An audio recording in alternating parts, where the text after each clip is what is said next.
Hello friends, welcome to another session.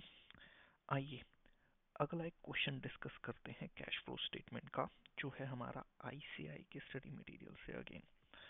सो आइए फटाफट से डिस्कस करते हैं एंड देन इसको हम आंसर कैसे करेंगे एग्जाम में उसकी बात करेंगे। तो क्वेश्चन क्या है? X limited purchase debenture worth of ₹10 lakh of Y limited which are redeemable within 3 months. So question क्या है? How will you show this item as per AS3 while preparing the cash flow statement for the year ended 31st March 2021? So अब समझते हैं क्या है। एक company है X limited और एक कंपनी है Y लिमिटेड। Y लिमिटेड ने अपने डिबेंचर इशू करे, Y लिमिटेड ने अपने डिबेंचर इशू करे वर्थ जितने के भी करे हो। X लिमिटेड ने क्या करा? ये वाले डिबेंचर को परचेज करा। एक्स लिमिटेड ने क्या करा? ये वाले डिबेंचर्स को परचेज करा। कितने? 10 लाख रुपीस के। कितने? 10 लाख रुपीस के।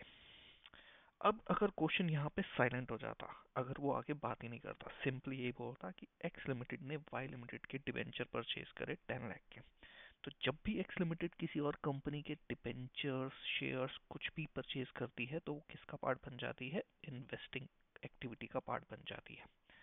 करेक्ट। लेकिन यहाँ पे क्वेश्चन क्या बोल रहा है? जिसको रिडीम होना है कितने मंथ्स में? 3 मंथ्स में। तो ये 10 लाख रुपीस 3 मंथ्स के अंदर क्या होंगे? रिडीम हो जाएंगे।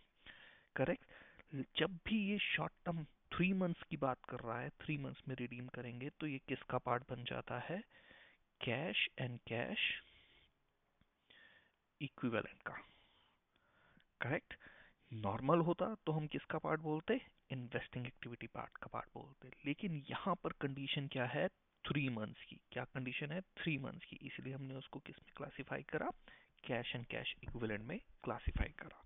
होप सब कुछ क्लियर है। गुड। चलिए मिलते हैं अगले वीडियो में।